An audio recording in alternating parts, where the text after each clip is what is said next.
Hello students, in this session we are going to discuss about the SOP3.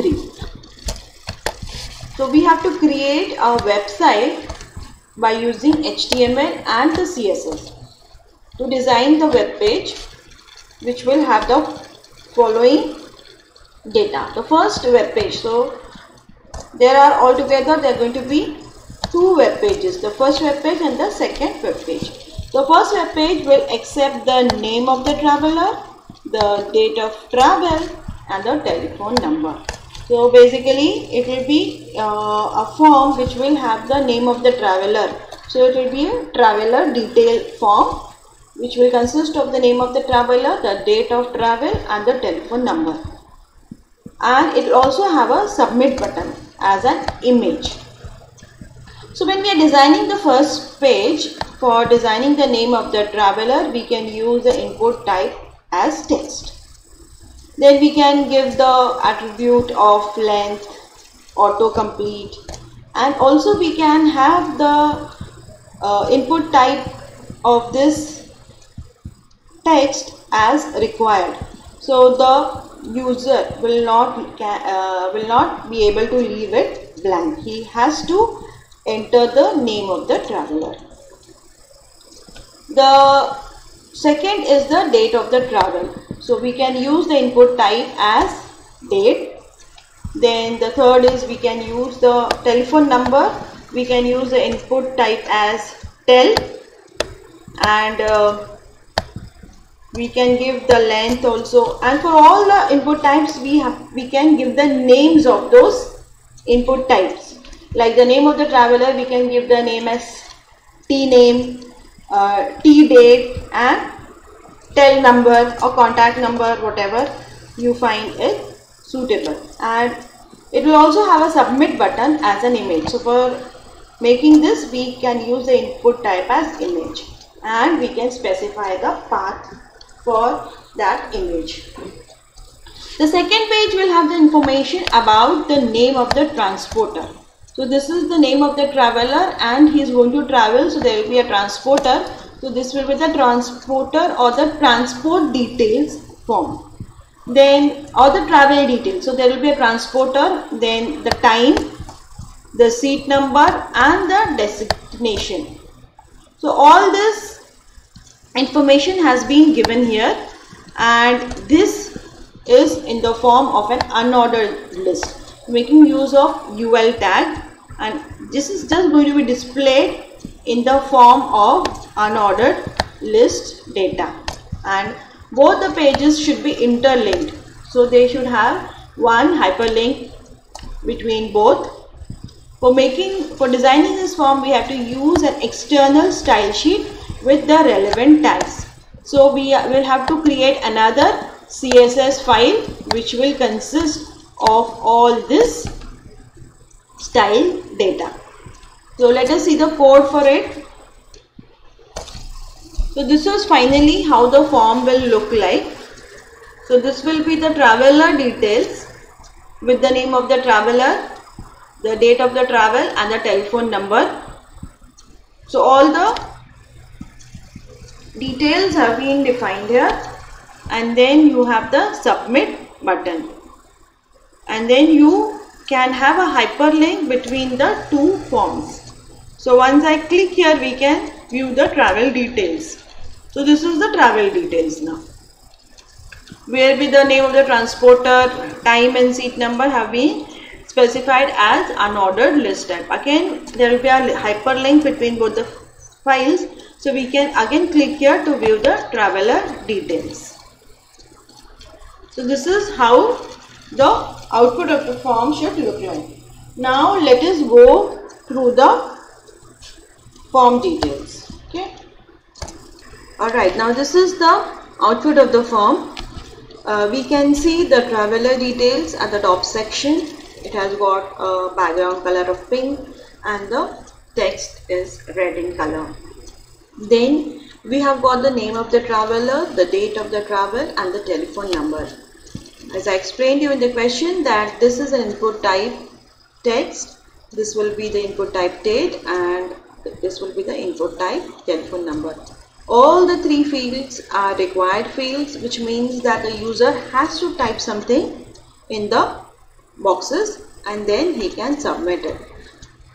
When the user submits the data, it will be validated as per the format type that we have defined. Now let me type something here. In case I don't type and I just submit it, then it will prompt me. See, with this, it has everything, all the boxes have gone red in color. So this means all the fields are mandatory. It will keep prompting me with that message, this is an required field. So let me type something here, and then use the input type date. So I can simply select the date. This will reduce the, in fact it will eliminate the error of typing and incorrect error. I simply have to select and then just click on this tick and the date gets selected. So this will be the format which will be provided by the system itself, and I did not type a format of date format of my convenience of or my use. Then I can give a telephone number. Now this is also a required field. So let me put some characters and check. Oh, it's not allowing me. So I will type a format. So let me put some number. Okay. So again it is not allowing me. So I put a pattern here with the code, STD code. So let me put as 91 dash and then 10 digit number. So 1, 2, 3, 4, 5, 6, 7, 8, 9, 10. And now let me submit it. So the data gets submitted. Yes, now it was correct. Now if I want to go to the travel details, I use a hyperlink here. Simply when I click on this, it will open the travel details. You can see it here. The format is just the same. I've used the same style properties, but here you can see it's an unordered list and the data is just displayed. There is no form here, while here there was a form. All the input types were defined within the form. Now let us go to the code.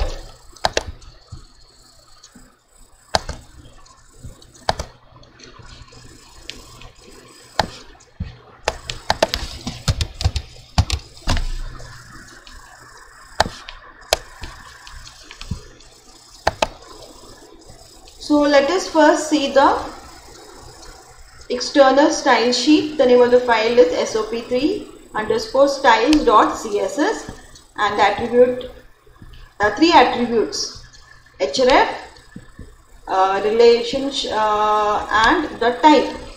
So you have to make use of all the three attributes. This will define, it's a style sheet. The type is a text file, and you have to give the name of the file along with the location.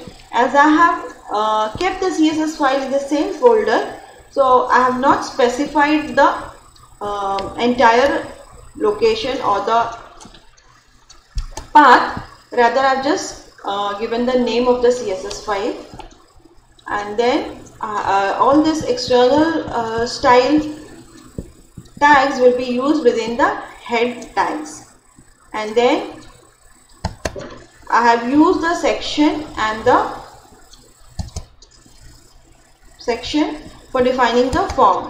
So if you see this is the CSS file where I have specified the section and the styles of that section. Okay, so the font family is the Times New Roman, the color is blue, and the font size is 25 pixel. As you can see it here, the section part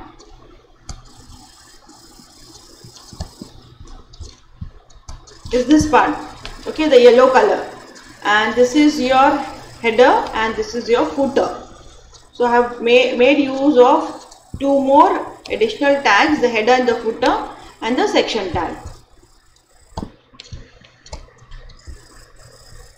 So as you can see, the traveler details, you'll be able to see it here, the CSS property. See, the CSS property for the header was the background color was pink, the width was 50%, the height was 20%, font family Arial, font weight was bold, color was red, and the font size was 30 pixel. Then you can see the input types now.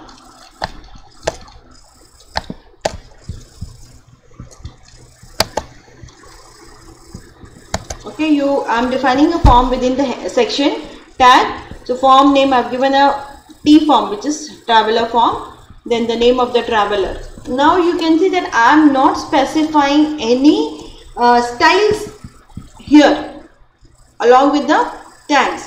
Why? Because I have defined the styles for the entire section in the separate external CSS file.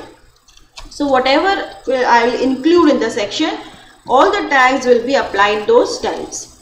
Then input name is tname, and required, it is required, the type is text, and autocomplete also I have specified another attribute, and length is 100. Then I give a break tag, I go to the next, date of the travel, input type is travel date or t date, whatever you find better. Required is, it is required, and the type, input type is date. Then you have the telephone number. So input type is telephone or tel, and the name is telephone, the type is tel. It is also required, and the pattern that has been specified for this is, you can see it here.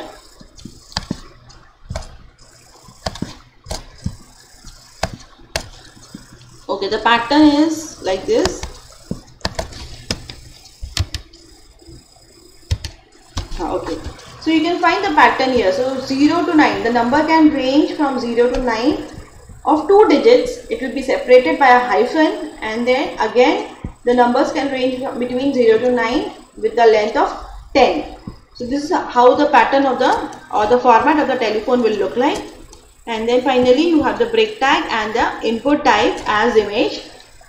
You can use an addition attribute alternate. In case the system does not find the image, then it will at least write this in place of the image. Click here to submit, and you give the path of it.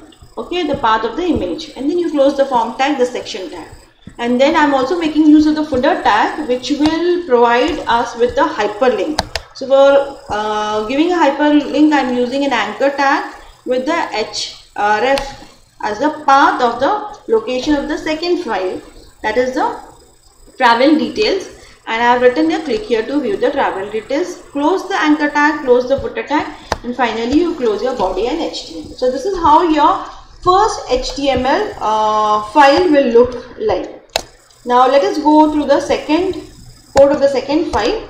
So once I click here, I will get the travel details. Let me open the file.